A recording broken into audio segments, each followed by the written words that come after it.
ইসলামাবাদের কূটনৈতিক বিজয়। পাকিস্তান জাতিসংঘ নিরাপত্তা পরিষদের সন্ত্রাস দমন কমিটির ভাইস চেয়ারম্যান নির্বাচিত হয়েছে। এর মাধ্যমে তারা আন্তর্জাতিক সন্ত্রাস দমন প্রচেষ্টা সম্পর্কিত 1373 রেজলিউশনের বাস্তবায়নের তদারকির দায়িত্ব পেল। বুধবার জাতিসংঘে পাকিস্তানের মিশন এক বিবৃতিতে এসব তথ্য জানায়। এই নির্বাচনকে পাকিস্তানের জন্য কূটনৈতিকভাবে বড় বিজয় হিসেবে বিবেচনা করা হচ্ছে। বিবৃতিতে বলা হয়, ইসলামাবাদ জাতিসংঘ সনদের নীতি ও উদ্দেশ্য প্রচারে দীর্ঘদিন থেকেই সক্রিয় ভূমিকা পালন করেছে।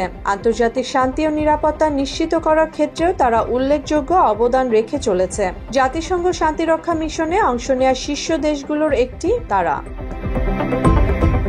বিবৃতিতে বলা হয়, পাকিস্তানকে নিরাপত্তা পরিষদের ডকুমেন্টেশন এবং কাজের পদ্ধতি সম্পর্কিত আনুষ্ঠানিক ওয়ার্কিং গ্রুপ বা আইডব্লিউজি এবং নবগঠিত নিষেধাজ্ঞা সম্পর্কিত আইডব্লিউজি এর সহ-সভাপতি নিযুক্ত করা হয়েছে। ডকুমেন্টেশন গ্রুপটি কাউন্সিলের পদ্ধতিতে স্বচ্ছতা, দক্ষতা এবং অন্তর্ভুক্তি বাড়াতে কাজ করবে। নিষেধাজ্ঞা সম্পর্কিত আইডব্লিউজি জাতিসংঘের নিষেধাজ্ঞা ব্যবস্থার কার্যকারিতা এবং পদ্ধতি উন্নত করার উপর গুরুত্ব দেয়। বিবৃতিতে বলা হয়, এর সাথে পাকিস্তানের সক্রিয় সম্পৃক্ততার প্রতিনিধিত্ব করে, যার মধ্যে নিরাপত্তা পরিষদের নির্বাচিত সদস্য হিসেবে গঠনমূলক ভূমিকাও অন্তর্ভুক্ত। এগুলি পাকিস্তানের সন্ত্রাসবাদ বিরোধী প্রচেষ্টার আন্তর্জাতিক স্বীকৃতি বলে মনে করছে ইসলামাবাদ। এতে আরও বলা হয়েছে, পাকিস্তান জাতিসংঘ সনদের নীতি ও উদ্দেশ্যকে এগিয়ে নেওয়ার পাশাপাশি আন্তর্জাতিক অংশীদারদের সহযোগিতায় সন্ত্রাসবাদের বিরুদ্ধে বিশ্বব্যাপী লড়াইয়ে ভূমিকা পালনে জাতিসংঘ এবং সহযোগী সদস্য রাষ্ট্রগুলোর সাথে কাজ করতে প্রতিশ্রুতিবদ্ধ।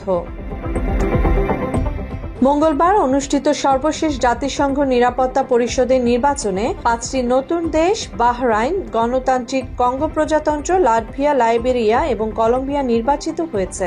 আগামী বছর 1 জানুয়ারি থেকে তারা তাদের 2 বছর মেয়াদের দায়িত্ব পালন শুরু করবে।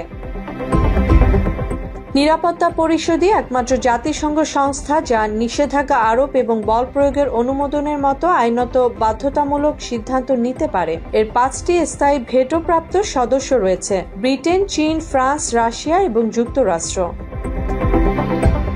বাকি 10 সদস্যকে বেছে নেওয়া হয় নির্বাচনের মাধ্যমে। প্রতি বছর 5 জন নতুন সদস্য যোগদান করেন। বাহরাইন, কলম্বিয়া, ডিআরসি, লাটভিয়া এবং লাইবেরিয়া, যারা সকলেই বিনা প্রতিদ্বন্দ্বিতায় নির্বাচিত হয়েছিল, এরা আগামী বছর 1 জানুয়ারি থেকে আলজেরিয়া, সিয়েরা লিওন, দক্ষিণ কোরিয়া, গায়ানা এবং স্লোভেনিয়ার স্থলে দায়িত্ব পালন শুরু করবে।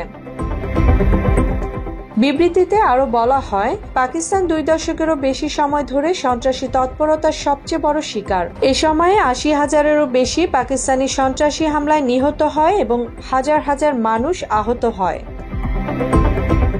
পাকিস্তানের অভিযোগ, এসব সন্ত্রাসী হামলার পেছনে ভারতের ইন্ধন রয়েছে। তেহরিকে তালিবান পাকিস্তান এবং বেলুচ লিবারেশন আর্মির মতো সন্ত্রাসী গোষ্ঠীগুলোকে পাকিস্তানের অভ্যন্তরে হামলা চালানোর জন্য ভারত মদদ দিচ্ছে।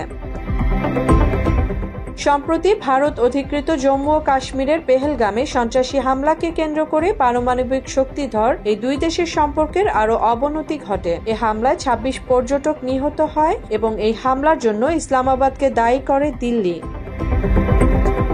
পাকিস্তান এই অভিযোগ স্পষ্টভাবে প্রত্যাখ্যান করে ঘটনার স্বচ্ছ তদন্তের প্রস্তাব দেয়। তবে ভারত পাকিস্তানের এই প্রস্তাবে কান দেয়নি, উল্টো তারা পাকিস্তানে অভিযান চালায়। মুসলিমা জাহান, বাংলা এডিশন।